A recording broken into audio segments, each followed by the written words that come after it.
이번 사연은 장인에게 욕을 하며 이혼하겠다고 한 사위의 사연인데요. 사돈 땅을 담보로 사업을 하겠다는 새끼, 대가리 속에는 뭐가 들어있는 걸까요?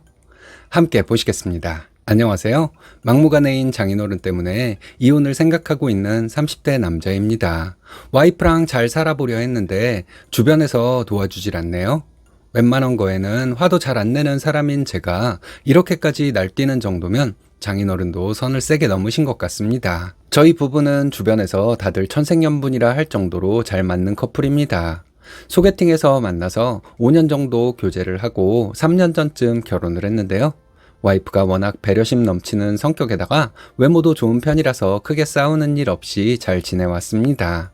장기 연애가 가능했던 이유는 성격이 잘 맞는 것도 있지만 가치관 면에서 비슷한 점이 많아서였던 것 같아요. 기본적으로 돈이 생기면 모으고 남의 돈 쓰는 것을 두려워했던 제 가치관과 와이프의 가치관이 비슷해서 크게 부딪히지 않게 해주는 요인이었죠. 와이프는 어릴 적에 대기업 간부까지 하시던 아버지 밑에서 돈 걱정 없이 살다가 보증 문제로 한꺼번에 가난해져 버린 가정 형편을 보면서 그런 생각을 하게 되었다고 하더라고요.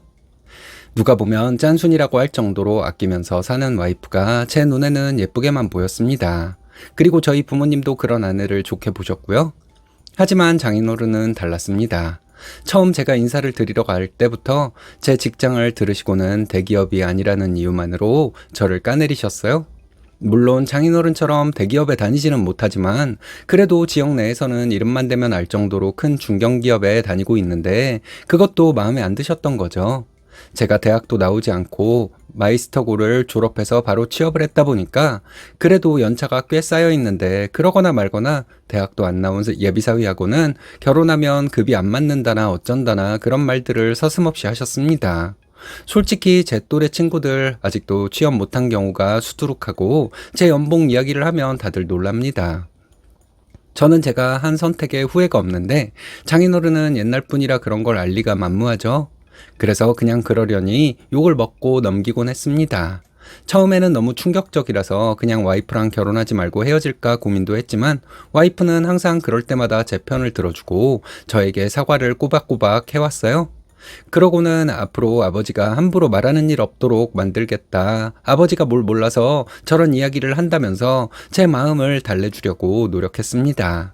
장인어른하고 사는 게 아니라 아내랑 사는 거니까 시간이 지나다 보면 괜찮아지겠지 싶어서 결국 결혼하게 되었는데요.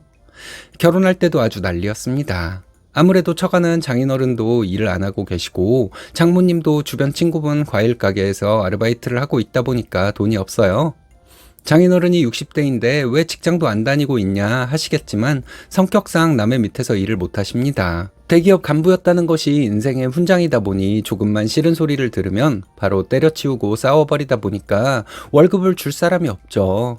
생활비 정도만 장모님이 벌어서 쓰시고 나머지 비용은 와이프가 도와주던 상황이라 저희 신혼집이나 결혼식 비용에 돈을 쓰기는 어려운 상황이었습니다. 그래서 그냥 결혼식 자체는 저랑 와이프가 모아둔 돈으로 진행을 하고 신혼집은 저희 아버지가 사주신 구축 아파트로 들어가게 되었습니다. 10년 정도 된 아파트여서 신혼부부들이 들어가서 리모델링으로 구조를 바꾸고 사는 곳이라 내부 상태는 나쁘지 않았어요. 와이프는 저희 집에서 결혼을 많이 도와줬다 보니 너무 고마워했습니다. 결혼식 날에도 저희 어머니 손을 잡고 울더라고요. 앞으로 자기가 더 잘하겠다고 시집 정말 잘 온 것 같다고 했습니다. 저도 와이프의 예쁜 마음씨를 보니까 마음이 뭉클해지고 눈물이 다 나더라고요. 저희 부모님도 너희들한테 들어가는 돈은 하나도 안 아깝다고 괜히 마음의 짐 가지고 있지 말고 잘 살라며 토닥여 주셨습니다. 이때까지만 해도 결혼식을 잘했기 때문에 더 이상 걱정할 일은 없을 줄 알았어요. 하지만 장인어른은 다른 꿍꿍이가 있었던 것 같더라고요. 결혼식하고 나서 한 달 정도 지났을 때 휴가철이 끼어서 펜션을 빌려 양가 부모님 모시고 시간을 보냈습니다. 고기도 구워 먹고 술도 한잔하면서 즐겁게 있었죠. 저희 아버지도 술이 한 잔 들어가니 장인어른 손을 잡으면서 우리 아이들 이왕 결혼시킨 김에 서로 부모가 되어준다고 생각하고 잘해주자고 하셨고 장인어른도 그러겠다고 하시면서 훈훈한 분위기가 연출이 되었어요. 원래 저희 아버지 성격이 한번 무장해제가 되면 속을 다 보여주시고 퍼줄 것도 다 퍼주는 인정 넘치는 편인데 그러다 보니 살아오셨던 인생사를 쭉 이야기하게 되었습니다. 저희 아버지도 할아버지 공장을 물려받으면서 자수성가한 스타일이라 땅을 좀 가지고 계시고 나이가 드시고는 공장 정리하고 땅을 굴리면서 사업을 좀 하시는데 그 이야기를 장인어른이 유심히 듣더라고요. 그리고 그날 밤 장인어른이 저를 따로 부르시더니 아까 아버지가 이야기했던 땅 이야기 뭐냐고, 그게 다 아버지 것이 맞느냐고 물었습니다. 솔직히 또 다른 속내가 있는 것 같아서 말을 안 하려다가 오늘 좋은 분위기를 깨기 뭐해서 경기도에 2,000평 정도가 있다고 했어요. 그러자 표정이 엄청 환해지더니 알겠다고 하면서 가는데 뭔가 사고를 칠 것 같았습니다. 그로부터 며칠 뒤 아버지에게서 연락이 왔어요. 장인어른이 작게 플라스틱 용기를 만드는 아이템을 가지고 사업을 해보려고 하는데 초기 투자 비용이 필요해서 돈을 좀 빌려줄 수 없겠냐고, 땅 담보로 대출 받으면 나올 것 같은데 부탁한다고 했다는 겁니다. 돈도 작은 것도 아니고 2억 정도를 부르니까 당황스러웠겠죠. 아버지는 일단 사돈이 하는 말이니까 생각을 좀 해보겠다고 했는데 생각하고 말고 할 것도 없다고 밤에 식사나 하자면서 찾아올 기세였다고 하더라고요. 저는 아버지에게 따로 만나지 마시고 제가 모시고 식사하면서 잘 말씀드리겠다고 하고는 장인어른에게 연락을 드렸습니다. 처음엔 저에게 무슨 일로 전화를 했냐면서 모르는 척을 하시길래 그냥 단도직입적으로 말씀드렸어요. 저희 아버지한테 돈 빌려달라고 하셨던데 사업을 하실 거면 아직 몸이 건강하시니까 돈을 좀 모으고 하셔도 늦지 않을 것 같으니 그 이후에 빌리시면 어떠냐고요? 솔직히 본인 자본도 하나도 없는데 저희 돈을 가져다가 잘할지 말아먹을지 어떻게 알겠어요? 그래서 서운하게 듣지 마시고 저희도 도와드릴 수 있으니까 1, 2년은 일을 하시면서 돈을 몇 천이라도 좀 모아보시면 어떠냐고 했습니다. 절대 버릇없게 하지 않고 진짜 정중하게 말씀드렸어요. 그러자 장인어른은 아무 말도 안 하고 가만히 듣고 있더니 너네 아버지는 어른들끼리 나눈 대화 내용을 너에게 다 이야기했냐고 하면서 저에게 쌍욕을 하기 시작했습니다. 내가 너 같은 것을 사위로 들여가지고 무슨 창피를 당하려고 우리 딸을 줬는지 모르겠다면서 너 같은 인정머리 없는 놈을 한 가족으로 품고 살려고 했던 시간이 아깝다고 하더라고요. 자기네 딸이 벌어다 주던 돈으로 같이 생활하는 거 그거 조금 양보해서 자기한테 주면 되는 건데 그게 그렇게 아깝냐면서 예의도 없는 놈이라고 욕을 하셨습니다. 이게 이렇게까지 흥분하면서 말할 일도 아닌 것 같은데 열을 내니까 참 어이가 없더라고요. 아니 막말로 제가 뭘 잘못했나요? 자기 돈도 아니면서 너무 당연하게 저한테 달라고 하는 건 좀 너무한 거 아닌가 싶었습니다. 처음엔 너무 놀라서 아무 말도 안 하고 있다가 일단 오늘 저녁 드시는 거 그냥 저희 부부랑 드시면서 이야기 좀 하자고 하고 따로 만났습니다. 와이프는 또 왜 난리인지 모르겠다면서 어쩔 줄 몰라 했고 장인어른을 만나자마자 무슨 바람이 들어서 사업을 하려고 하느냐며 물었죠. 그러자 장인어른은 저를 딱 째려보면서 네가 말을 했냐면서 쏘아붙였고 와이프는 부부끼리 그런 말을 하는 게 뭐가 잘못이냐며 돈이 필요하면 나한테 말을 하지 왜 괜히 시댁에까지 연락을 해서 나를 이렇게 창피하게 만드냐며 눈물을 글썽이며 말을 했어요. 장인어른은 네가 무슨 돈이 있다고 너한테 말을 하냐면서 다른 집은 결혼하면 장인한테 다 차 한 대씩은 뽑아주고 온다던데 이 집은 그런 것도 없다고 입이 툭 튀어나와서 투정을 부리길래 지금 초장에 안 잡아놓으면 앞으로도 계속 이러겠다 싶어서 정확하게 말씀을 드렸습니다. 저희 집도 돈이 많은 편도 아니고 앞으로 이렇게 자꾸 저희 부모님 재산으로 돈 빌려달라고 하시면 곤란하다. 원래 가족끼리는 돈 거래하는 것 아니고 특히나 사돈 간에는 더더욱 그렇다. 이렇게 말했습니다. 아버님 상황이 어려우신 건 알겠지만 어쨌든 제가 제안드린 대로 일을 조금이라도 하시면서 자본을 마련하시고 사업을 하시는 게 낫다고 정확하게 말씀드렸고 장인어른은 화가 났는지 밥이고 뭐고 그냥 니들끼리 먹으라며 박차고 나갔습니다. 와이프가 울면서 그 뒤를 따라갔지만 저는 그냥 집으로 돌아왔어요. 한번 미안하다는 식으로 스탠스를 취하면 계속 그 심리를 이용할 것이 뻔해 보였거든요. 그날은 장인어른이 화가 나긴 했지만 저한테 말이 안 통할 걸 알았는지 1, 2개월 연락 안 하는 걸로 마무리가 되었습니다. 와이프도 마음이 아프긴 해도 이렇게 하는 것이 나았다고 이야기했고요. 그 뒤로는 장인어른과 마주쳐도 크게 돈 이야기는 나오지 않았습니다. 그런데 최근에 그 문제가 다시 불거진 거죠. 이번엔 장모님 쪽에서 돈 이야기를 하면서 시작되었는데요. 장모님이 친구 가게에서 일을 한다고 했잖아요. 거기에 아줌마들이 몰리다 보니까 다단계를 하는 아줌마도 섞여 있었나 보더라고요. 주말에 한 번씩 저녁 먹으러 처가에 들리면 장모님 피부가 번떡번떡한 것이 꼭 뭘 바른 것 같았습니다. 저는 솔직히 관심이 별로 없어서 밥만 먹고 있었는데 장모님은 저를 보며 자기 피부가 꼭 30대로 돌아간 것 같지 않냐면서 마치 보라는 듯 말을 걸더라고요. 별 생각이 없어서 그런 것 같다고, 피부 좋아지셨다고 인사치레를 했는데 장모님은 그것이 시그널이라고 생각을 했나 봅니다. 몇 주 지나서 장인어른과 장모님이 저희 부부에게 전화를 해서는 갈비를 사줄 테니 나오라고 하는 겁니다. 웬일인가 한 번도 밥 사준 적이 없던 양반들이 이제 우리랑 잘 지내보려고 저러나 싶어서 긴가민가 하면서 나가봤어요. 무슨 설명회 비슷한 걸 다녀왔다면서 둘 다 쫙 빼입고 오셨습니다. 그러면서 저희에게 건강식품 사업을 하나 하려고 하는데 자본금도 필요 없고 그냥 지인들 통해서 몇 개 사주기만 하면 어떠냐고 묻더군요. 저는 오랜만에 밥을 먹자고 하길래 무슨 말을 하려나 했더니 결국 또 그쪽으로 빠지나 싶어서 일단 드러나 보자 했습니다. 하는 이야기가 자기 주변에서도 말년에 돈도 없고 노후 준비도 빈약하게 된 사람들이 이쪽으로 사업을 해서 성공한 케이스가 많다면서 회사 주식도 주고 지점 사장 자리도 준다고 초반에만 좀 판매수가 나와야 하니까 도와달라는 거였습니다. 아니 누가 봐도 딱 다단계잖아요. 그래서 듣고 있다가 그거 방송에 나오는 다단계 수법이랑 똑같은데 아니냐고 물어봤습니다. 그러자 장모님이 얼굴이 빨개지면서 그거랑은 엄연히 다른 거라고, 여기는 사업체 등록도 정확하게 되어 있고 다들 어느 정도 자본금 가지고 하는 거라 믿을만하다고 하더라고요. 그래서 그럼 장인 장모님은 자본금도 없을 텐데 도대체 어떻게 하려고 하냐고 물어보니 우물쭈물 거리길래 설마 대출 같은 거 받아서 하는 거 아니냐고 물어봤죠. 그랬더니 장인이 그러니까 니네가 자식 노릇을 잘했으면 이런 일이 있을 리가 있냐면서 큰 소리를 치는데 담보도 없는데 대출이 어떻게 나왔나 싶어서 설마 사채를 쓴 거냐 쓱 던져봤습니다. 장인어른은 무슨 소리냐면서 우리를 아무리 띄엄띄엄 봤다고 해도 말이 되느냐는 식으로 열불을 내면서 이야기를 하는데 순간 와이프가 줄 돈이 없을 텐데 왜 저러지 싶어서 왜 눈을 못 보냐고, 설마 이미 드린 돈이 있느냐고 물었더니 와이프는 아무 말도 못하고 물만 홀짝홀짝 마시면서 한숨만 쉬고 있었어요. 쎄한 느낌의 이야기를 좀 해보라고, 진짜 화내지 않을 테니까 이야기 지금이라도 해보라고 했더니 글쎄 저희 아버지한테 받은 우리 집을 담보로 대출을 받아줬다는 겁니다. 아버지가 그래도 부부가 같이 사는 거니까 공동명의로 해놓는 것이 좋을 거라고 해서 같이 해뒀는데 글쎄 장인어른 성화에 못 이겨서 그걸 걸어뒀던 거였어요.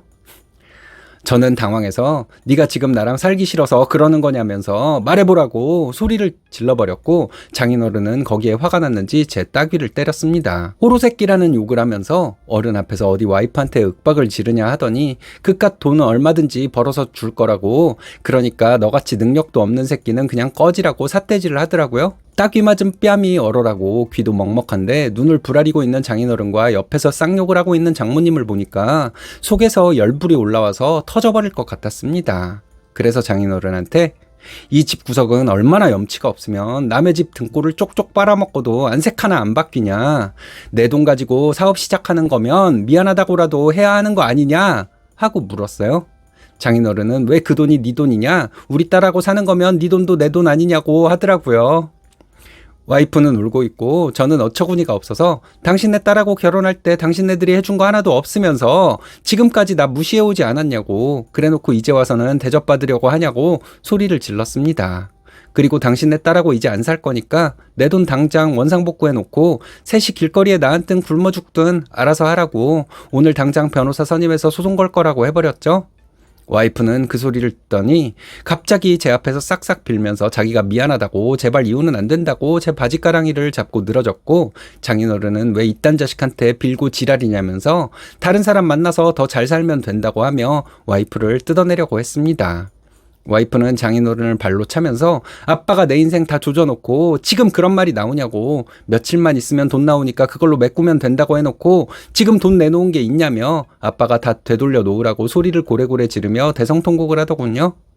저는 이 집안 식구들 다 꼴보기 싫으니까 내가 똥물에서 나와줄 테니 집안 사정은 알아서 하시고 바로 소송 들어갈 거니까 피해 보상금까지 두둑하게 챙겨놓고 망하든지 말든지 알아서 하라고 하고 박차고 나왔습니다. 그 뒤로 와이프 짐은 싹 처가로 보낸 상황이고 현관문 비번도 바꿔놓고 연락도 차단했습니다. 제가 너무한 걸까요? 파렴치한 장인 장모 밑에서 살기에는 제 명예 못 죽을 것 같아서요. 더 이상 스트레스 받아가면서 이 집안과 관계를 이어나가고 싶지 않습니다. 그 뒤로 장모가 한다는 화장품 사업도 경찰에 신고했고 장인과는 소송 중인데요. 변호사 말로는 100% 제가 이긴다고 하네요. 그냥 돈 받고 조용히 끊어내려고 합니다. 장인 성격에 돈 없이 어디 잘 살 수 있는지 모르겠지만 알아서 하라지요. 제 사연 들으시면서 혹시 저에게 조언해 주시고 싶다면 남겨주시면 감사하겠습니다. 이번 사연은 결혼 후에 집 팔리면 집값의 반을 보태주겠다 해놓고는 몰래 집을 팔아버린 시모를 응징하고 이혼해버렸다는 분의 사연인데요.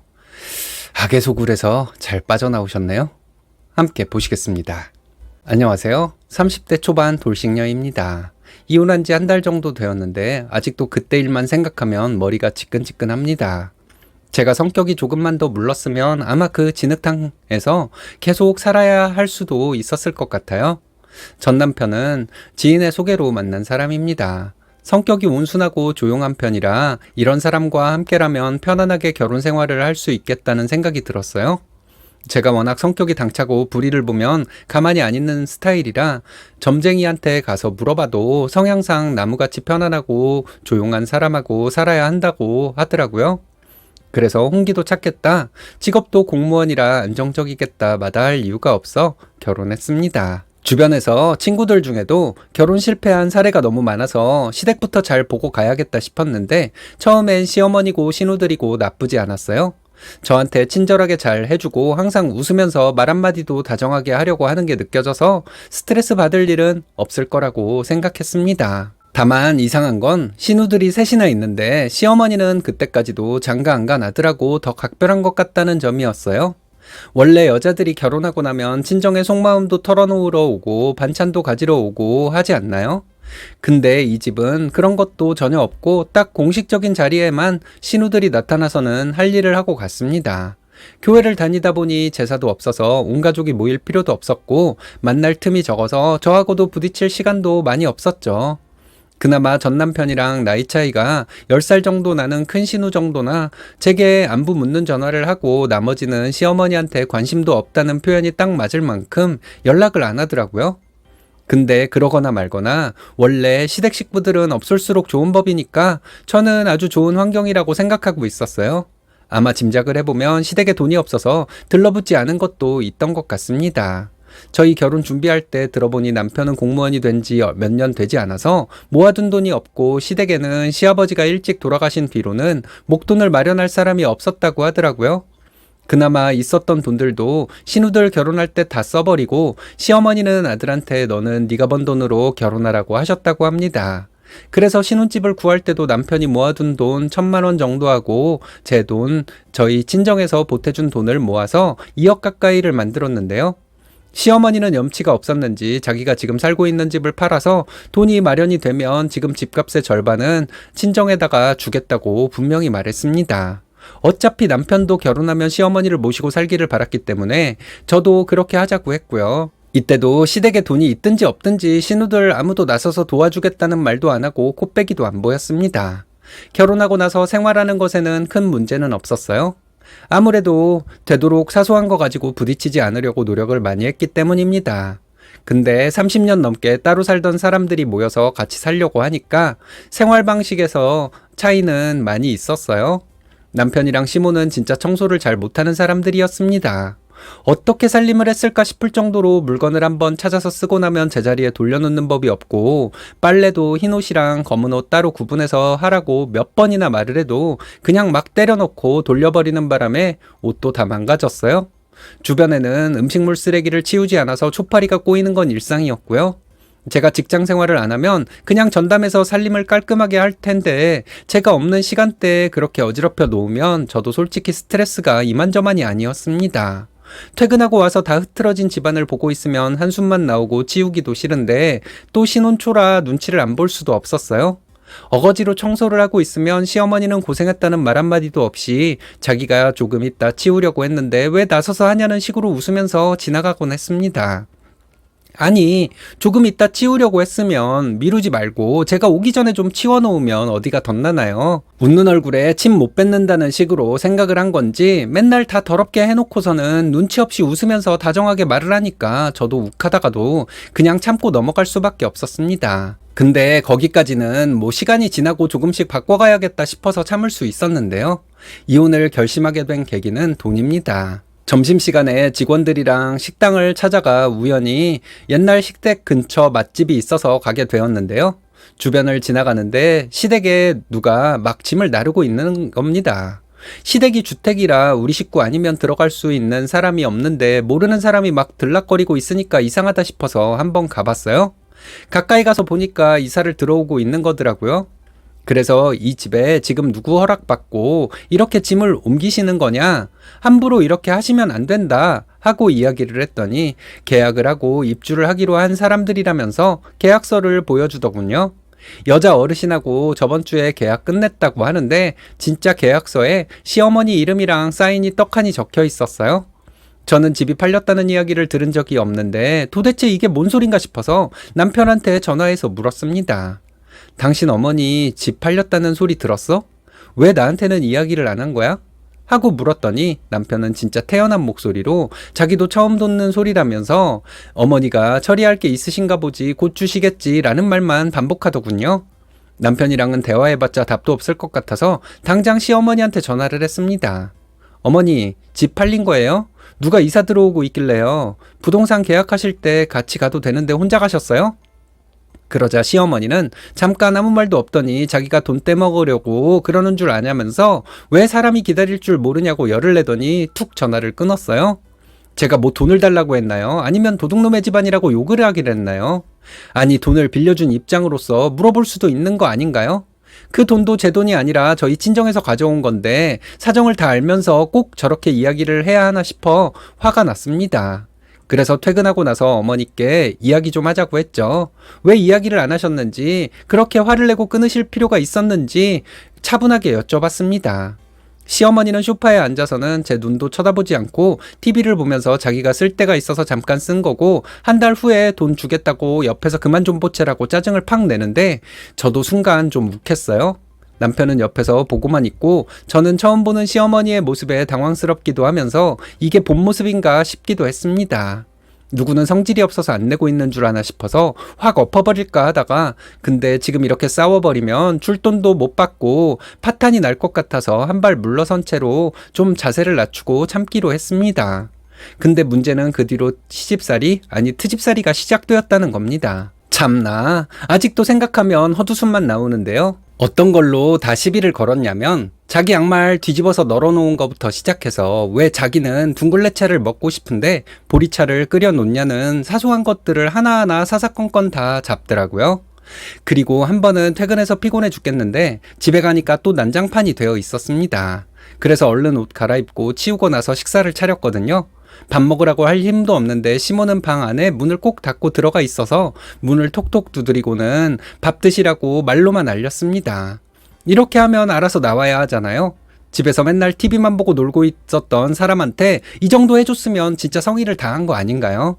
근데 혼자 씩씩대면서 나와서는 저에게 어디서 배워먹은 버르장머리냐면서 어디 어른한테 식사하라고 알리면서 문이나 톡톡 두드리는 경우가 어디 있냐고 하는 겁니다. 그러고는 아니 며느리가 집안일하는 게 뭐가 대수라고 맨날 퇴근하고 오면 힘든 티나 내고 한숨이란 한숨은 다 쉬고 내가 이 집에서 눈치가 보여서 살겠니? 나더러 나가라는 거야 뭐야? 라며 성질을 내고는 차려놓은 밥도 먹지 않고 방 안으로 들어가 버렸어요. 그때는 너무 열이 받아서 남편이 앞에 있던지 말던지 차려놔도 지랄이라고 욕이 나왔습니다. 사과고 뭐고 하기도 싫어서 그냥 남편한테 설거지하라고 하고 저도 빨리 자버렸는데요. 그 다음날 코빼기도 안 보이던 신우들한테 전화가 불이 나게 걸려오더니 네가 우리 엄마 구박했냐? 며느리가 어디 시어머니한테 인상을 쓰고 난리냐? 너 시집살이 안 겪어봐서 하늘 높은 줄 모르고 까불고 있냐? 이런 식으로 협박 비슷하게 하는 거예요. 누가 봐도 시모가 전화해서 우는 소리 했다는 건 알 수 있죠. 저도 처음에는 오해라고 하면서 상황을 설명하려고 했지만 신우들은 그냥 저를 물어뜯으려고 전화한 것 같았습니다. 그래서 그 뒤로는 그냥 미친년 쌍년 저한테 쌍욕하는 거 다 녹음만 해놓고 대꾸도 안 했어요. 그리고 남편한테 나 도저히 이대로는 당신하고 못 산다. 당신이 나서서 해결을 하던지 아니면 나랑 진짜 갈라서자 라고 했습니다. 생각을 해보니 남편은 이 상황에서 제 편을 들어주지도 않고 가만히 있는 게 너무 화가 나더라고요. 그랬더니 그 말을 듣고는 왜 자기한테 그러냐면서 돈을 쓴 사람은 엄마인데 자기한테 화를 내면 어떻게 해야 할지 모르겠다는 멍청한 소리만 했습니다. 야, 이 멍청한 놈아. 내가 너랑 결혼한 건 네가 가장 역할을 똑똑히 할 줄 알아서 그랬던 거야. 지금 이게 무슨 짓이야. 니네 누나들이 나한테 득달같이 전화해서 이 지랄을 떨고 있는데 너 그렇게 가만히 있어? 이게 무슨 가장이야? 그리고는 이혼하자고 했습니다. 도저히 이렇게는 못 살겠다고 어쩜 이렇게 사기꾼 같은 집안이 다 있냐고 했더니 그 소리를 들었는지 시모가 방문을 열고 들어와서는 사기꾼 집안이라고 했냐면서 제 머리채를 잡으려고 했어요. 저는 시모 손을 탁 치고 뒤로 밀쳐버렸고 시모는 힘없이 넘어졌습니다. 넘어져서도 며느리가 어쩌고저쩌고 하길래 어디다 대고 손을 대냐고 지금이 조선시대냐면서 소리를 질러버렸어요. 뭘 얼마나 시어머니 대접을 받고 싶어서 말끝마다 며느리 어쩌고 하는 거냐. 누구는 입이 없어서 말을 못하는 줄 아냐. 돈이나 내놓고 얘기해라. 시모는 제가 폭발한 모습을 처음 봤는지 조금 당황해서는 젊은 것이 늙은 노인을 친다면서 우는 척을 하다가 첫째 신우한테 전화를 하더니 자기가 지금 두들겨 맞고 있다고 온갖 거짓말을 지어냈습니다. 첫째 신우는 흥분을 해서 전화기 너머로 악을 빡빡 쓰더군요. 저는 전화를 낚아채서 경찰에 신고하고 법적으로 가보자고 신우들이 나한테 쌍욕하고 전화로 괴롭힌 거 다 녹음돼 있으니까 내가 지금 피해자다. 그리고 나 너네 동생이랑 안 살 거니까 이판사판 가보자 하고 끊어버렸어요. 그리고 남편한테 휴대폰을 던져버리고 따귀를 갈겼습니다. 멍청한 인간 자기 집안일 하나 처리 제대로 못해서 중간에서 그러고 있냐고 너 같은 새끼랑 결혼한 게 천추의 한이라고 말해버렸습니다. 남편은 그때까지도 자기가 뭘 잘못했다고 그러냐면서 억울한 표정을 지었고 표독스러운 사기꾼 엄마 시집살이 하는 거 구경한 죄라고 하면서 이혼하자고 하고 집을 나왔습니다. 운전을 하면서 친정에 오는데 생각할수록 억울하더라고요. 차도 제 차, 집도 제 돈이 더 많이 들어가 있고 제가 능력이 없는 것도 아닌데 왜 그런 수모를 겪고 살아야 했는지 정말 후회가 되더라고요. 더 이상은 못 참을 것 같아서 처가에 가서 사실을 다 알렸고 친정아버지는 이놈의 집안 전부 가만 안 둔다고 하면서 당장 가자고 하셨지만 제가 억지로 말렸어요. 그리고 그 다음날 바로 부동산에 가서 신혼집을 내놨습니다. 돈을 처가에서 더 많이 들여서 제 명의로 되어 있었거든요. 집 보러 오는 사람 있으면 바로 빼서 팔 테니까 빨리 처리해달라고 하니 금방 연락이 오더라고요. 그래서 그냥 집 보러 가시라고 비밀번호도 알려줬더니 얼마 안 지나서 시모에게 전화가 불이 나게 오더니 안 받으니까 문자로 자기가 당장 돈을 줄 테니까 이러지 말라고 너희 둘이 좋아서 결혼했는데 왜 나 때문에 이혼까지 하려고 하냐면서 매달리는 말을 막 보내는데 구역질이 나올 것 같았습니다. 저는 다 캡처해서 남편에게 보내면서 구질구질하게 이딴 문자 보내지 말고 깔끔하게 이혼하자고 너는 그 좋아하는 엄마랑 평생 붙어서 사는 게 맞다고 해버렸죠. 남편은 저에게 다시 생각해볼 수 없겠냐고 매달렸지만 저는 뒤도 안 돌아보고 이혼했습니다. 짐을 빼는 날에도 시모는 저에게 와서 온갖 불쌍한 척을 다 하더라고요. 제 성격을 잘 모르니까 그랬겠죠. 경찰에 신고하기 전에 당장 나가시라고 하니 찍소리도 없이 나갔습니다. 진짜 웃긴 건 이때도 신우들은 코빼기도 안 보이고 모르쇠였다는 거예요. 욕할 때는 다 같이 그렇게 날리더니 진짜 문제가 생기니까 나 몰라라 하는 게 참 콩가루 집안 같고 그 똥통에서 빠져나온 게 천만다행이라고 생각합니다. 시모랑 신우들이 저를 괴롭힌 정황이 다 저에게 있어서 위자료도 받고 이혼해서 지금은 친정에서 엄마 아빠랑 사는 중입니다. 뒤에 알게 된 사실인데 시어머니가 신우들 다 시집 보내고 나니까 돈이 없어서 저희 몰래 부동산 투자를 했다가 사기를 당했더라고요. 아는 아줌마들 사이 소문만 듣고 집 담보로 해서 돈을 넣었는데 다 거짓말이었던 거죠. 어차피 자식들이 도와줄 리가 없으니까 아무한테도 말도 못하고 혼자 끙끙 앓다가 그 돈 막으라고 저희 돈을 주지 못했던 거예요. 참 그런 면에서는 딱하긴 하지만 뭐 어쩌겠어요. 없다고 그렇게 다 사기를 치려 하지는 않잖아요. 게다가 착한 며느리한테 잘 좀 할 것이지 멍청한 아들 방패 삼아서 시집살이 시키다가 그 꼴이 난 거죠. 며느리 기죽일 시간에 솔직하게 터놓고 도와달라고 했으면 제가 어떻게 했을까요? 시댁 사람들 전부 지혜롭지 못한 인간들인 것 같습니다. 여튼 저는 지금 혹 같은 시댁 떼어놓고 사니까 너무 행복합니다. 아마 몇 년 동안은 혼자 살 것 같은데 부모님 모시고 여행이나 다니면서 힐링하려고 합니다. 여기에 털어놓고 나니까 더 후련하네요. 얼른 잊고 잘 살겠습니다. 이번 사연은 엄마에 대한 그리움으로 살아온 남편에게 시모가 나타나 한 말이 개소리라는 것이 밝혀져서 시모와 그 남친을 소금 뿌려 내쫓았다는 사연인데요. 무슨 일이 있었던 걸까요? 함께 보시겠습니다. 저는 올해로 36살이고 남편은 38살입니다. 5년 전에 결혼해 연년생 아이 둘 키우면서 남편과 함께 갈비집을 운영하고 있어요. 저와 남편의 인연은 제가 상업지구 내에 있는 작은 카페를 운영하고 있을 때 시작되었습니다. 그 당시 저는 몇 년째 카페를 운영하고 있었고 남편은 바로 옆 건물에 돼지갈비집을 새로 오픈한 젊은 사장님이었죠. 남편은 키가 크거나 잘생긴 외모는 아니었지만 첫인상부터 왠지 모르게 호감이 가는 사람이었습니다. 처음에는 남편의 집안이 부유해서 부모님이 가게를 차려주셨다고 생각했어요. 그런데 알고 보니 오직 오롯이 본인의 노력으로 자수성가한 사람이더라고요. 처음에는 그냥 옆 가게 주인끼리 가볍게 인사만 나누던 사이였는데 시간이 지나면서 자연스럽게 대화도 하게 되었고 보면 볼수록 괜찮은 사람 같았습니다. 기본적인 예의가 몸에 밴 사람이었고 대화를 나누다 보면 오래전부터 알고 지내온 사람처럼 참 편안했어요. 남편이 운영하는 가게의 음식 맛도 꽤 괜찮았고 무엇보다 제 눈에 들어온 건 자신의 직원들을 인격적으로 대하는 남편의 태도였습니다. 그래서인지 항상 가게 안은 가족 같은 분위기였고 주변에서 일어나는 사소한 일에도 신경을 써주고 고마움을 표현하는 모습에 저도 모르게 마음이 끌리기 시작했죠. 남편이 갈비집을 하게 된 계기는 대학 시절 처음 시작한 아르바이트가 바로 돼지갈비집이었기 때문이었다고 하더라고요.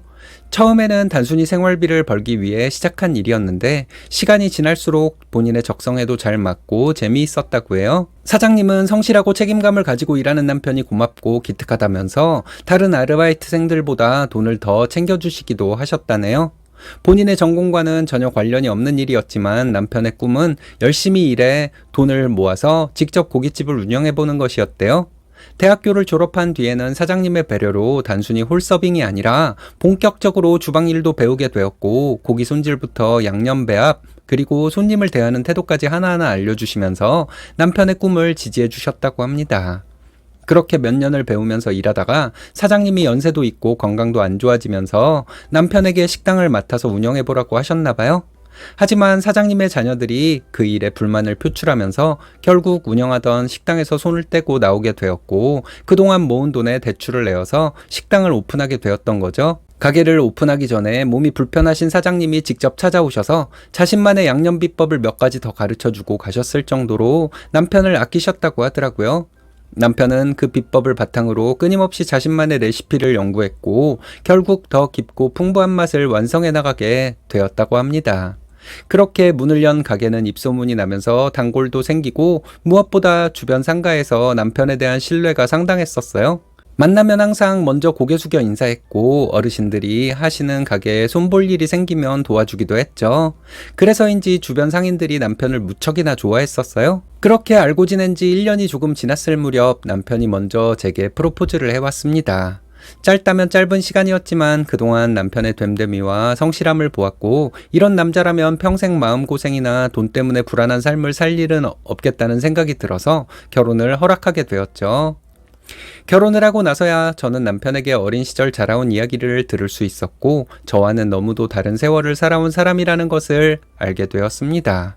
남편이 아주 어릴 적에 아버지는 사고로 갑자기 세상을 떠나셨고 아버지가 돌아가신 지 채 1년도 되지 않아 어머니마저 집을 나가버렸다고 했어요.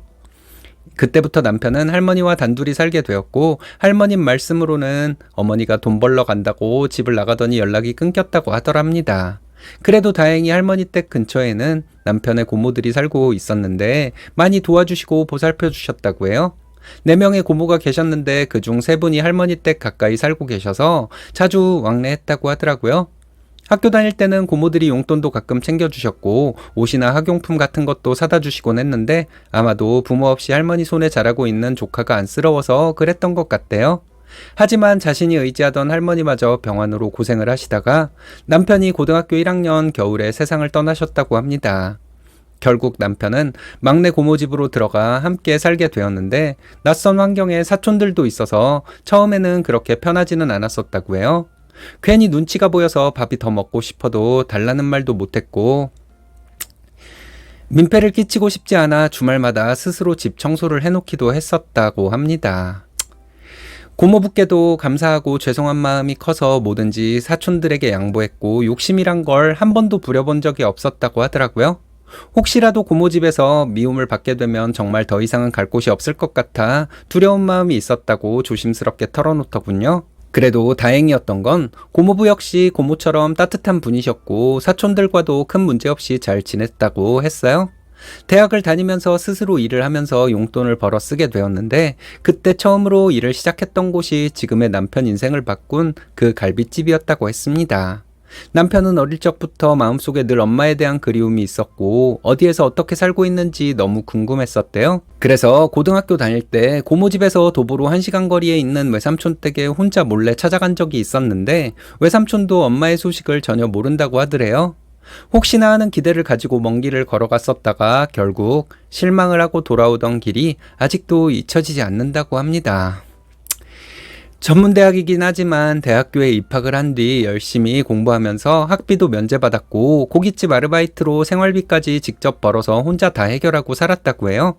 성인이 된 이상 더는 고모들에게 도움받는 건 민폐라고 생각했고 오히려 방학에 내려갈 때 선물을 사다 드리거나 사촌 동생들에게 작지만 용돈도 쥐어주곤 했다네요. 어린 시절부터 정말 저와는 너무 다른 삶을 살아온 남편이 대단하기도 하고 한편으로는 가엽다는 생각도 들더군요. 사실 저는 대학을 졸업할 때까지 제 손으로 돈을 벌어본 적이 없었거든요.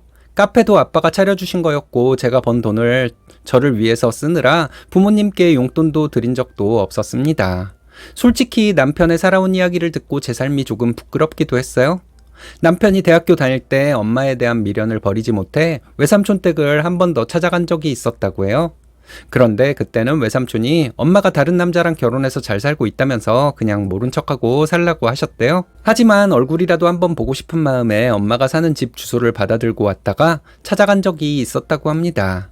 하지만 집 앞에서 만난 엄마의 모습에서 남편이 기대했던 따스함은 느껴지지 않았고 생각보다 아들을 별로 반가워하지 않았다고 합니다. 알고 보니 엄마는 본인보다 12살이 많은 아저씨와 함께 살고 있었는데 전처 자식들이 끝까지 엄마로 인정해주지 않아 혼인신고도 못한 채 지내고 있었다고 하더라고요.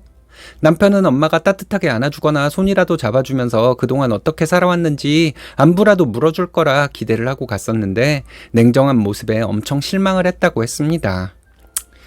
그러고는 초라한 아들의 모습이 부끄러웠는지 아니면 남들이 볼까봐 신경이 쓰였는지 5만 원을 손에 쥐어주면서 어서 가라고 재촉하더래요. 그리고 앞으로 다시는 자기를 찾지도 말고 오지도 말라고 하셨다고 합니다. 아들이 가는 모습도 보지 않고 바로 등을 돌리고 집으로 들어가는 모습을 보고 엄마에 대한 마음을 접었다고 했어요. 그로부터 10년 뒤인 남편이 저와 결혼하기 전에 미련을 버리지 못하고 한 번 더 엄마를 찾아갔었다고 하더라고요. 식당을 하고 있다는 말을 하지 않았고 좋은 사람이 생겨 결혼을 하려고 하는데 결혼식에 와주면 안 되겠냐고 부탁하러 갔었대요. 혹시라도 와준다면 그동안에 맺힌 서운함을 조금이라도 덜 수 있을 것 같아서였다고 해요. 그런데 10년 만에 다시 만난 엄마의 삶은 많이 달라져 있었는데 함께 살던 나이든 아저씨가 세상을 떠난 뒤였고 이번에는 8살 어린 남자와 살고 있더라는 겁니다. 그 나이든 아저씨가 남긴 유산들은 자식들이 다 가져가고 그나마 지금 살고 있는 작은 빌라를 엄마의 명의로 해주었다고요. 남편이 결혼을 한다는 말에 시어머니는 이렇게 말씀하셨대요. 나는 가진 게 없어서 아무것도 못 해주니까 바라지도 말고 앞으로도 절대 나를 찾지 마라 라고요. 남편이 생각하기에 혹시라도 돈을 요구할까봐 거리를 두는 눈치였다고 했습니다.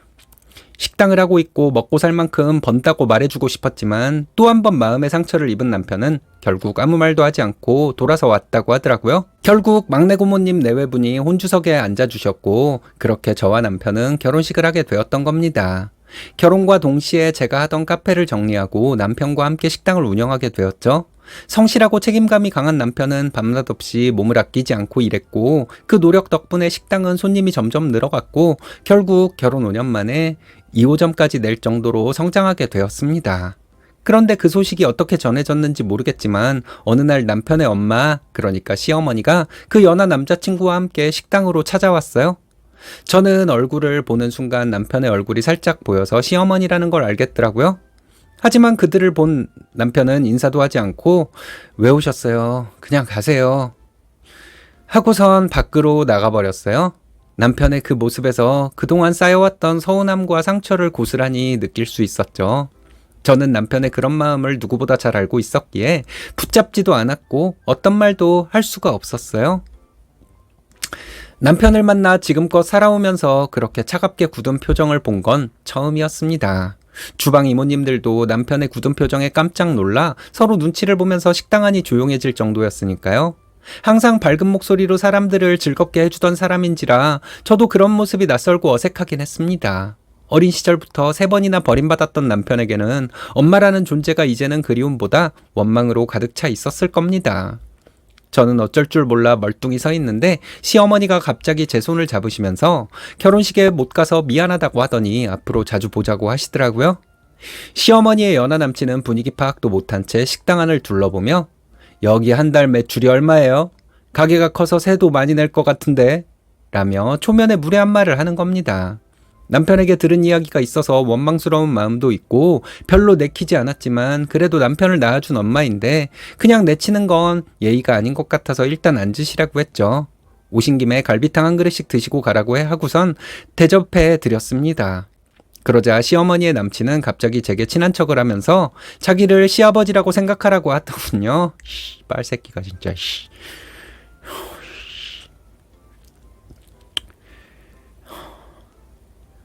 순간 말문이 막히고 어이가 없었죠. 시어머니가 돌아가고 한참 후에 가게로 돌아온 남편은 제가 두 사람에게 갈비탕을 대접했다고 했더니 막 화를 내거나 그러지는 않더라고요. 엄마에게 쌓인 감정이 하루아침에 풀릴 리 없고 이제 와서 찾아온 게 진심으로 미안해서인지 아니면 다른 의도가 있는 건지 모르겠다고 머리가 복잡하다고 했어요. 그래서 제가 원수 같은 부모도 막상 세상을 떠나고 나면 후회하는 경우가 많더라고. 나중에 당신이 후회할까봐 그랬던 거야. 라고 말해주었죠. 저는 혹시나 남편이 나중에 후회할까봐 최소한의 도리는 하고 싶었던 거였거든요. 그런데 며칠 후에 시어머니가 남편에게 할 말이 있다고 혼자 찾아오셨어요. 마지못해 마주 앉은 남편은 할 얘기만 하고 돌아가시라고 하더군요. 그러자 시어머니는 지난 시간 본인이 어린 아들을 두고 집을 나가게 된 사연을 말하기 시작했어요. 네 할머니가 네 아버지가 그렇게 된 게 다 내 탓이라고 원망하면서 하루도 빠지지 않고 구박했어. 게다가 고모들까지 합세해서 날 너무 못살게 굴어서 도저히 견딜 수가 없어서 나온 거야. 라고요. 그러고는 정말 미안하다면서 남편의 손을 잡고 펑펑 우시더라고요. 시어머니의 눈물에 마음이 무너졌는지 남편도 함께 따라 울었습니다. 그동안 쌓여있던 두 사람의 오해가 풀리면서 그날부터 남편은 엄마를 바라보는 눈빛이 조금씩 달라지고 부드러워지더라고요. 연락처를 주고받으며 가끔씩 연락도 하며 지냈고 시간이 지나면서 시어머니와 남친이 식당을 찾아오는 일이 잦아지기 시작했죠. 그런데 저나 남편은 시어머니의 남친에게는 마음이 열리지가 않았어요. 아직 나이도 젊은 사람이 전혀 일을 할 생각은 없었고 시어머니가 간간히 벌어오는 돈에 기대어 사는 모습이 한심스러워 보이더군요. 그리고 두 사람이 찾아올 때마다 식사를 대접했는데 시어머니의 남친은 얻어먹는 입장에서 반찬 투정까지 하더라고요. 반찬을 그릇에 너무 조금 담아준다느니 반찬 가지수가 더 없느냐느니 하면서 말이죠. 염치가 없어도 너무 없으니 주방 이모님들도 반가워하시질 않으셨어요? 그런데 문제는 시어머니가 그런 남친의 말이나 행동에 한마디도 하지 않았고 오히려 동조를 하더라는 거죠. 어느 날은 시어머니의 남친이 혼자 저희 식당을 찾아와서 남편에게 할 말이 있다고 부르더군요. 엄마가 나이가 있어서 일을 그만두는 게 좋을 것 같다고 하면서 남편에게 매달 생활비를 챙겨주는 것이 아들의 도리라고 했다네요. 그 말에 남편은 엄마 대신 돈을 벌면 되지 않냐고 묻자 자기는 지병이 있어서 안 된대요. 혈압이 정상보다 좀 높은 편인데 지금부터 조심을 해야 한다나요? 자기 아버지도 혈압으로 돌아가셨대요. 듣고 있자니 어처구니가 없더라고요. 그럼 혈압 있는 사람은 다 놀아도 된다는 말인가요? 결국 자기는 놀고 남편에게 용돈을 받고 싶다는 거죠. 남편도 어이가 없는지 아무 말을 하지 않더라고요. 시어머니의 남친이 돌아가고 저희 부부는 생각 끝에 남친 몰래 시어머니에게만 용돈을 따로 조금씩 드리기로 마음을 먹었습니다. 그 뒤로도 어이없는 일들이 계속 일어나기 시작했는데 남편이 고기 때문에 거래처에 나가고 없을 때였어요. 시어머니 남친이 낯선 남자 한 분을 데리고 와서 자기 아들이 하는 식당이라고 소개하면서 너스레를 떨더니 고기를 시키더군요. 그리고는 당연한 듯 계산하지도 않고 그냥 나가길래 붙잡고 계산을 하라고 하고 싶은 걸 꾹 참았습니다. 하루 이틀도 아니고 오픈하자마자 장사하는 집에 들어와서 공짜로 먹고 가는 게 말이 되나요? 안 그래도 마음에 드는 구석이 하나도 없는 사람인데 말이죠. 저희 손님들이 한꺼번에 몰려 손님들이 많아지면서 바쁘게 움직이고 있을 때 시어머니께 전화가 오더군요. 받지 못했더니 부재중 전화가 10통이 넘게 와 있길래 놀라서 전화를 바로 했죠. 그런데 받자마자 시어머니가 저한테 소리를 치더라고요. 얘, 오늘 그 사람이 식당에 갔다가 눈칫밥을 먹고 왔다더라. 네가 얼마나 눈치를 줬으면 그런 말을 했겠니? 식당이 잘 돼서 2호점까지 냈다면서 손님 대접하러 간 사람한테 그렇게 눈치를 준다는 게 말이 되니? 하는 겁니다. 염치는 없는 사람이 눈치는 있는지 시어머니께 기분 나빴다고 했던 거죠. 그동안 봐왔던 시어머니의 모습과 다르게 차갑고 까칠한 목소리에 기분이 확 상하더라고요. 지금 손님이 너무 많아서 바쁘네요. 일단 끊을게요. 하고 끊어버렸습니다. 사실 시어머니 남친 하는 행동이 너무 얄미워서 잘 가시라는 인사도 크게 하지 않았거든요. 영업이 끝나고 밤늦게 남편과 가게에서 마감을 하고 있는데 시어머니가 남편에게 전화를 하더군요. 시어머니는 자기 남친이 밥 먹으러 갔는데 며느리가 눈칫밥을 줬다고 하면서 하소연을 하더라고요. 그러자 남편은 화난 목소리로 한두 번도 아니고 장사하는 식당에 손님을 데리고 왔으면 계산을 하고 가는 게 맞죠. 앞으로 눈칫밥 먹기 싫으면 계산부터 하라고 하세요. 오지 말든가요. 해버리더군요. 시어머니도 아들의 말에 당황하더니 더 이상 말을 못하고 끊어버리셨어요. 남편은 오늘도 엄마 남친이 또 왔었냐고 묻더라고요. 사실 저는 남편이 신경 쓸까봐 모른 척 했었거든요. 남편은 그 사람이 다음에 또 누군가를 데리고 와서 밥을 먹이려고 하면 공짜 밥은 안 된다고 미리 말하라고 하더군요. 남편이 제일 싫어하는 스타일이 노력 없이 남한테 덕 보려고 하는 사람이거든요. 그 일이 있고 며칠 뒤 주말에 막내 고모님 내외분이 서울에 친구 딸 결혼식이 있어 올라오셨다는 연락이 왔습니다. 두 분이 남편에게는 세상 누구보다 소중한 분들이라 좋은 고기로 저녁을 대접해드리고 집에서 푹 주무시고 가시라고 모시고 들어왔어요. 집으로 돌아와 간단히 술상을 차리고 오랜만에 이런저런 이야기를 나누면서 그동안의 회포를 풀기 시작했답니다. 그런데 술자리가 무르익을 무렵 남편이 조심스럽게 말을 꺼내두군요. 고모, 엄마가 집을 나간 게 정말 할머니랑 고모들 때문이에요? 라고요. 그러자 고모님이 깜짝 놀라시면서 누가 그래? 혹시 네 엄마 만났니? 라고 물으셨고 남편은 그동안의 이야기를 고모님께 말씀드리게 되었죠. 고모님은 어이가 없다고 하시더니 말도 안 되는 소리 하지 마. 네 엄마는 평생 남자 없이는 못 사는 사람이었어. 남자한테 미쳐 바람나서 아들 버리고 야반도주한 주제에 무슨 하시더라고요. 남편과 저는 생각지도 못한 고모님의 말씀에 깜짝 놀랐고 고모님은 네가 알게 되면 평생 상처가 될까봐 할머니도 고모들도 전부 입을 다물고 살았던 거야 라고 말씀하시더군요. 고모님 말씀으로는 시아버지가 세상을 떠나고 얼마 안 돼서 시어머니가 다른 남자를 만나고 다녔다고 했어요.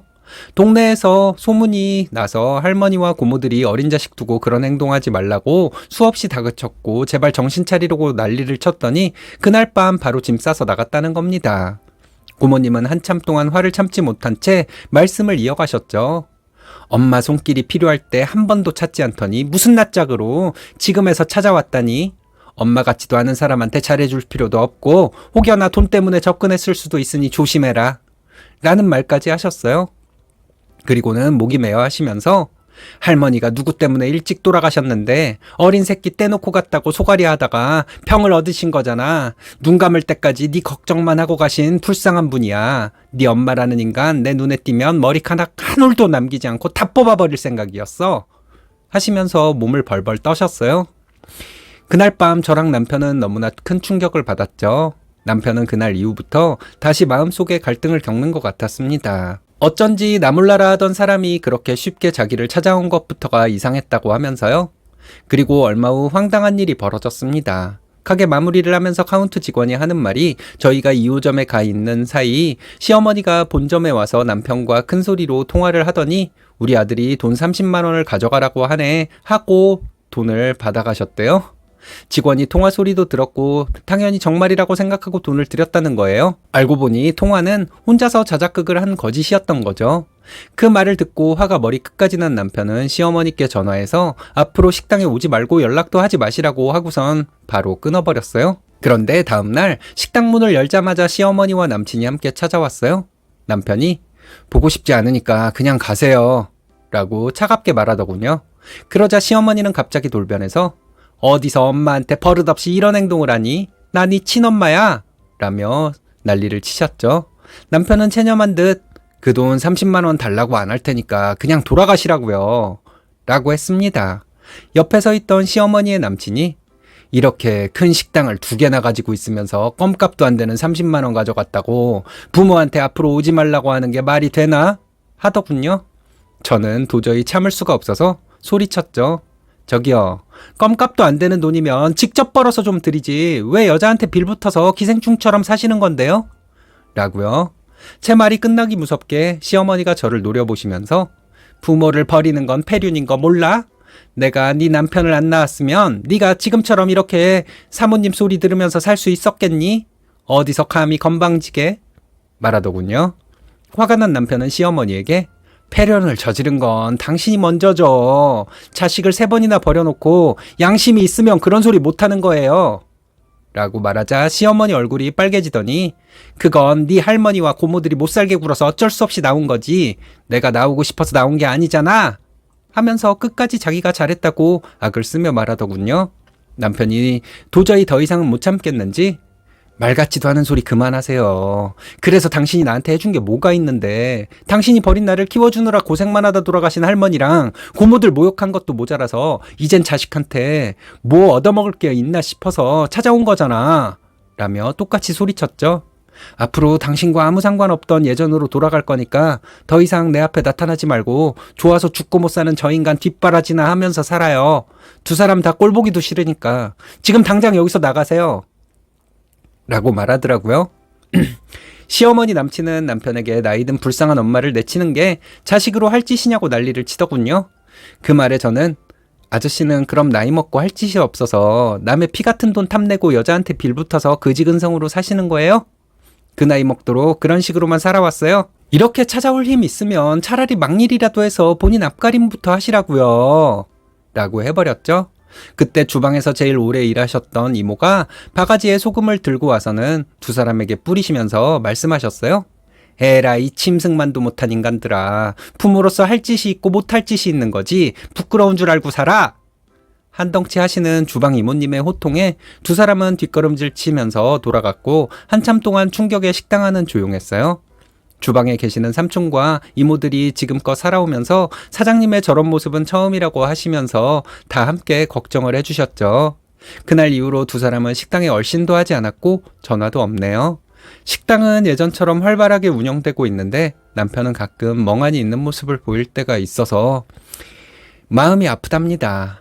저는 그날 이후로 남편의 마음을 그렇게 흔들어 놓고 간 시어머니가 너무 원망스러워요. 남편이 어린 시절부터 얼마나 외롭고 힘들게 살아왔고 누구보다 열심히 노력해왔다는 걸 잘 알고 있으니까요. 시어머니라는 사람은 과연 아들에게 일말의 죄책감조차도 없는 걸까요? 남편은 더 이상 엄마에 대한 미련도 기대도 없다고 말하지만 그 말을 들을 때마다 괜히 더 안쓰럽네요. 모든 자식에게 엄마는 따뜻하고 위로가 되는 존재인데 남편에게 엄마는 어릴 적부터 지금까지 상처만 남긴 사람이니까요. 저도 2 아이를 키우는 엄마로서 아무리 시어머니를 이해하려고 해도 이해가 되질 않습니다. 어린 자식을 버리고 남자를 쫓아간다는 건 상상도 할 수 없는 일인데 말이죠. 남편의 상처를 온 마음으로 치료해주고 외롭게 살아오면서 채우지 못했던 가족의 빈자리를 이젠 저와 아이들이 채우면서 살아가려고 합니다. 저희 가족 많이 응원해주세요. 긴 사연 읽어주셔서 감사합니다. 이번 사연은 야야거리며 부림 가지고 악독한 소리를 하던 신우를 자식들 앞에서 개망신 주었더니 신우 기가 완전 꺾여버렸다는 사연인데요. 역시 진상은 확실하게 밟아놔야 하나 보네요. 함께 보시겠습니다. 안녕하세요. 프리랜서로 일하고 있는 30대 여성입니다. 최근에 괜히 자존심 세우면서 삐대는 신우 한 방 먹인 사연이 있어서 이렇게 글을 씁니다. 여러분들 시댁에도 이런 신우들이 있는지 궁금하네요. 저는 영어 통번역 쪽으로 일하고 있는 사람이에요. 요즘 영어 잘하는 사람들이 워낙 많아서 통역계에서는 전문 지식 있는 사람들을 더 쳐주는데 저는 전공이 법학이라 법률 문서들을 번역하는 일을 주로 합니다. 일을 몰아서 하면 돈을 쓸어 담을 수 있겠지만 몸이 좀 안 좋고 면역력이 많이 떨어져서 일을 쉬엄쉬엄 하고 있는 상황이에요. 그래도 한번 일을 바짝 하면 월에 1,000만 원도 벌기 때문에 사는 건 어렵지 않습니다. 원래는 꿈도 크고 야망도 있는 편이라 해외에서 살고 싶었는데 몸이 제 마음대로 따라주지를 않아서 어쩔 수 없이 부모님 곁에 살고 있어요. 저희 남편은 대학 동기인데 7, 8년을 저를 따라다니다가 결혼에 꼴이 난 케이스입니다. 원래 저는 터프하고 남자다운 스타일을 좋아하다 보니 남편이 계속 대시를 해도 눈이 가질 않았어요. 남편은 조용하고 섬세한 편이라 저랑은 거리가 멀다고 생각했던 것 같습니다. 그러다가 몸이 아프고 상황이 달라지니까 사람들이 하나둘 정리가 되면서 옆에서 지켜줄 사람은 남편밖에 없다는 생각이 들었고 결국 같이 살기로 마음을 먹었죠. 남편 집안에서도 남편이 저를 계속 따라다녔다는 걸 알고 계셨습니다. 시부모님께 처음 인사를 드리러 간 날에도 도대체 우리 아들이 좋다고 따라다녔던 애가 누군지 궁금했는데 이제야 얼굴을 본다는 말을 하셨거든요. 그래도 시부모님은 아들이 좋아한다고 하니까 저를 꽤 예쁘게 봐주시는 것 같았습니다. 많이 웃어주시고 몸이 아픈데도 잘 챙겨주셨기 때문이죠. 근데 문제는 신우였어요.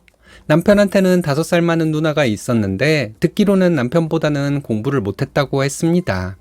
대학도 삼순화에서 들어갔고 학교 다닐 때 맨날 속이나 썩이니까 거의 집에서는 문제아 취급을 당하는 수준이었대요.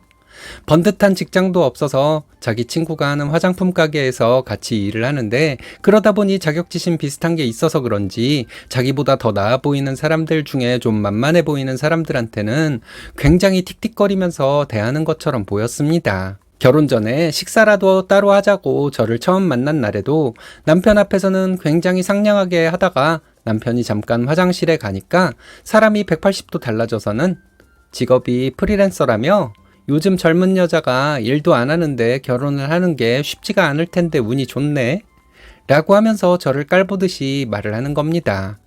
처음에는 이게 무슨 싸가지인가 싶어서 당황스러웠지만 프리랜서라고 해도 일이 꾸준히 들어오니까 괜찮다. 둘이 벌어서 잘 살아보겠다고 웃으며 대답했어요.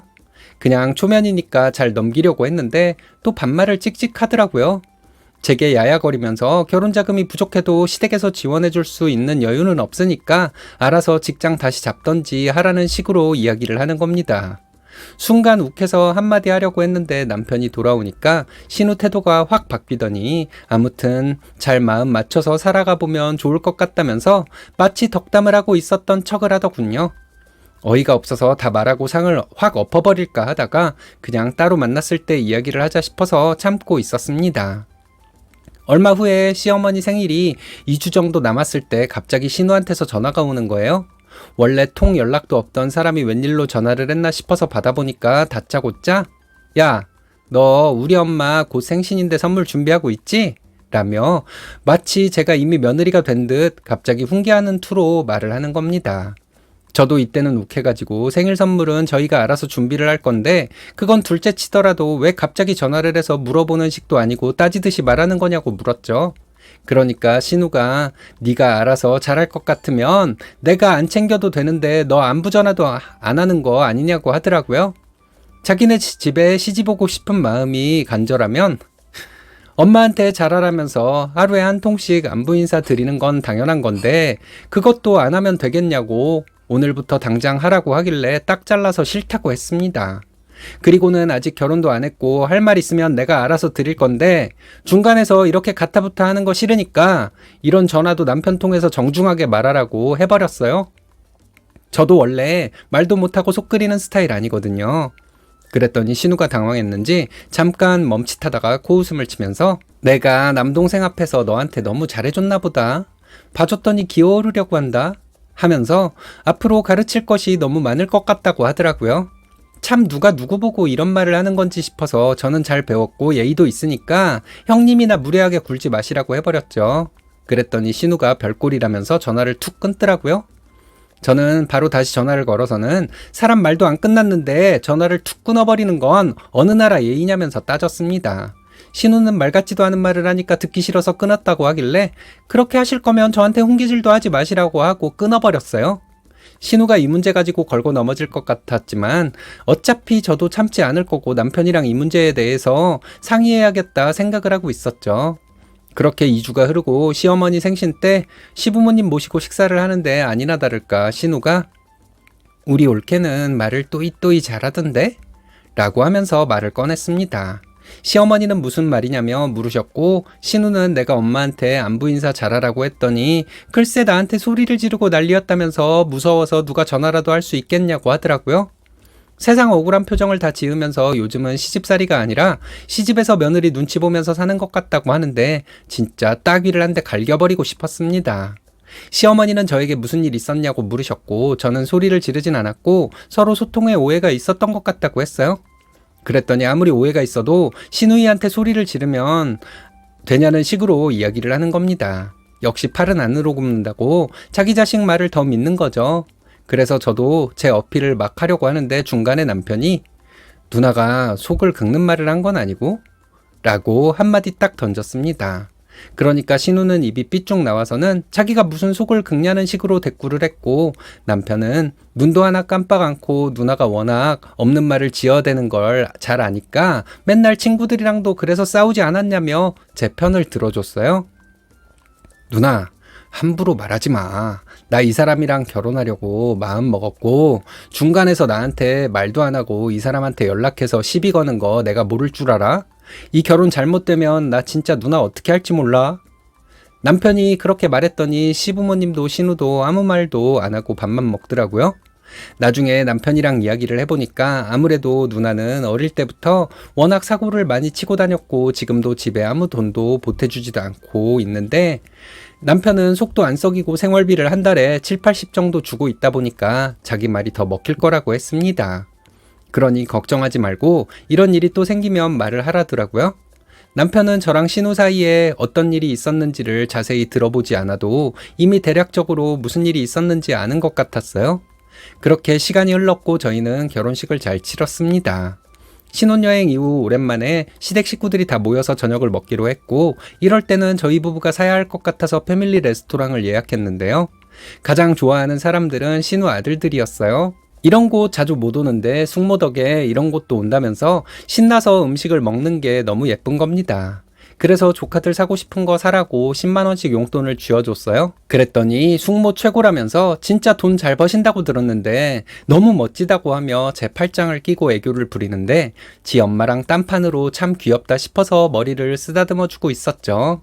근데 신우는 이런 상황이 기분이 나빴는지 잘 벌면 얼마나 잘 번다고 그러는지 모르겠다면서 학생한테 필요한 걸 줘야지 돈을 주냐면서 궁시렁거리는 거예요. 프리랜서는 잘 벌 때만 좀 잘 벌지 못 벌 때는 쫄쫄 굶는 거야. 너네 알고나 말해. 라고 하며 자기 아들들한테도 제 체면을 깎는 말을 했습니다. 그래서 제가 한마디 하려고 하는데 남편이 갑자기 이 사람 월에 1,000만 원 정도 버는데 이게 적냐고 물어보더군요. 누나네 부부가 아무리 벌어도 이 사람보다 적게 벌지 않냐고 하는데 신우가 놀랐는지 입을 쩍 벌리더니 아무 말도 못했습니다. 그 모습을 보며 남편이 누나 모르면서 함부로 말하다가 큰 코 다쳐. 그리고 누나도 그렇게 잘 벌면 부모님 용돈이나 좀 드리지 그래. 라며 웃었고 신우는 그냥 저를 째려보기만 했죠. 시부모님도 놀랐는지 제 얼굴을 보면서 진짜냐고 하셨습니다. 시부모님을 보며 고개를 끄덕이고는 남편에게 몰래 엄지를 척 들어줬어요. 근데 우리 신우 이 정도 창피를 당했으면 이제 좀 자숙하고 저희랑 잘 지내야 하는 거 아닌가요? 하지만 개벌은 누구 못 준다고 싸가지 없는 건 한순간에 안 고쳐지더군요. 결혼하고 나서도 많은 일이 있었지만 가장 컸던 건 임신 문제 때문에 가장 고민을 하고 있을 무렵 생긴 일이었습니다. 저희 부부는 제가 몸이 많이 안 좋다 보니 하루라도 젊을 때 아이를 빨리 가지고 싶었는데요. 야속하게도 아이가 잘 생기지 않더라고요. 다른 사람들은 잘만 가지는 것 같은데 왜 나한테는 아이가 오지 않을까? 내가 건강하지 않아서 그런 걸까 싶어서 울기도 하고 자책도 많이 하고 있었습니다. 그렇게 한의원이고 산부인과고 돌아다니면서 고민이 많을 당시 시댁에서 제사를 지내는데 주방에서 신우가 저에게 그러더라고요. 원래 아이가 안 들어서는 건 여자 문제가 파랄이라고 너 때문에 우리 집이 무슨 고생이냐면서 이래서 여자를 잘 들여야 한다고 하는 겁니다. 그때도 빠짐없이 야야거리면서 속을 긁어놓길래 순간 눈물이 다 났습니다. 뭘 울고 지랄이야. 야, 네가 네 몸 하나 간수 못해서 이 사단이 난 건데 울어도 우리가 울어야지. 신우는 비웃듯 주방에서 손을 탈탈 털더니 밖으로 나가버렸고 저는 그 자리에서 주저앉아 있었어요. 아무리 제가 밉고 마음에 안 들어도 그렇지 동생 부부가 괴롭게 고민하고 있는 문제를 언급하며 사람 피를 말리는 게 말이 되나요? 너무 화가 나서 손이 달달 떨리더라고요. 제사 지내는 날이라 진짜 조용히 돌아가려 했는데 어떻게 해야 하나 싶어서 심호흡을 하고 있었어요. 근데 신우가 밖에서 저에게 농땡이 피우지 말고 부엌에서 나오라고 소리를 질렀습니다. 순간 너무 열받아서 행주를 손에 쥐고 가서는 형님한테 던져버렸어요. 형님은 행주로 뒤통수를 맞고 뭐 하는 짓이냐고 했고 저는 솔직하게 다 말했습니다. 형님 앞뒤 다른 것도 너무 싫고 우리가 아이 못 갖는 것 때문에 힘들어야 하는 거 다 알고 계실 텐데 제가 몸 관리를 제대로 못해서 그런다는 말을 들으니까 저도 더 이상 못하겠다고, 안 그래도 노력하고 있는 사람한테 그렇게 말하는 건 못 참겠다고 해버렸어요. 그랬더니 남편은 누나가 진짜 그런 말을 했냐고 했고 신우는 당황하더니 우리끼리 한 이야기 가지고 왜 이렇게까지 반응을 하냐며 말을 더듬더라고요. 저는 솔직히 이렇게 뒤에서 괴롭히는 상황에서는 결혼 생활 못할 것 같다고, 아이가 안 생겨서 그것도 스트레스인데 그거 가지고 약점 잡아서 속을 후벼 파는 가족이랑은 못 살 것 같으니까 차라리 이혼하는 게 낫다고 이야기를 했습니다. 신우는 자기가 한 말 가지고 뭘 이렇게까지 일을 키우냐면서 저를 다그쳤고 저는 눈 하나 깜빡하지도 않고 제가 그냥 이 집에서 나가겠다고 했죠. 그러자 남편이 신우에게 가서 당장 저에게 사과하라고 했습니다. 나 저 사람 없으면 안 되니까 누나가 사과하던지 아니면 연을 끊던지 해. 어머니 아버지도 가만히 계시지 마시고 아닌 건 아니라고 이야기를 해주세요. 늙어서도 못된 자식은 가정교육을 해야 해요. 그래야 어머니 아버지도 욕을 안 먹는 거예요. 그러면서 남편은 그동안 누나가 사고치고 다니는 거 내가 다 막아주고 돈도 다 보태주고 아무 말도 안 하고 살았는데 그 고생은 온데간데 없고 지금 신우 노릇하겠다는 거냐면서 소리를 질렀어요. 시어머니는 신우 등짝을 때리면서 왜 그런 쓸데없는 말을 해서 이 분란을 만드냐고, 너만 없으면 집이 조용한데 꼭 사고를 치냐고 하셨고, 시아버지는 신우를 보시면서 혀를 쯧쯧 하시고는 방으로 들어가 버리셨습니다. 시어머니가 옆에서 계속 빨리 사과하지 않느냐고 하니 신우는 마지못해 저에게 자기가 말실수를 한 것 같다고 미안하다고 하더라고요. 남편은 누나에게 지금부터 이 사람한테 야야거리지 말고 말도 함부로 하지 말라고, 이 사람 신경 쓰이게 하는 거 하나만 일 있어도 가만히 있지 않을 거니까 행동거지 조심하라고 하고는 제 손을 잡고 시댁에서 나왔습니다. 저는 남편이 제 마음을 알아주는 것이 너무 고마웠습니다. 끝까지 내 옆에 있어주는 사람은 이 사람밖에 없구나 싶어서 안정감도 들고 다행이라는 생각도 들었죠. 그 뒤로 신우는 어떻게 됐냐고요? 시어머니한테 된통 잔소리 듣고 저한테 장문의 사과문을 보냈는데요. 다 읽어보지는 않았는데 미안하다, 자기가 잘못했다 하는 말들이었어요. 그리고 그 뒤로는 저에게 절대 야야거리지 않습니다. 따로 있을 때도 꼭 존댓말을 쓰고 함부로 전화도 못하는 것 같아요. 시어머니가 너는 며느리보다 능력도 없고 집에 돈도 한 푼 가져다 주지도 않고 맨날 까먹는 주제에 뭐가 잘났다고 그렇게 이야기를 하냐고 엄청 뭐라고 하신 것 같습니다. 시댁에 가면 신우 기죽은 모습 보느라 웃겨 죽겠어요. 그리고 저희는 그달 말에 임신을 했습니다. 그러고 나니까 신우는 더 시댁에 못 오고 있고 아이 못 가지는 게 저한테 유일한 흠잡을 거리였는데 그것도 없어져서 아마 우울할 겁니다. 사람이 나이가 많다고 해서 다 어른이 아닌 것 같아요. 이번 계기를 통해서 정말 뼈저리게 느꼈습니다. 우리 신우 철들 수 있겠죠? 남을 깎아내려야 직성이 풀리는 사람들이 있죠. 부모의 공정하지 못한 처사 때문인 경우가 많습니다. 지랄 맞은 자식은 혼내기 귀찮아서 방치하는 부모 말이죠. 이럴 때 돈의 힘이 필요한 거죠. 상식이 통하려면 돈이 필요하다는 사실이 좀 씁쓸하긴 하지만 어쨌든 진상신우 확실하게 응징한 것은 사이다네요.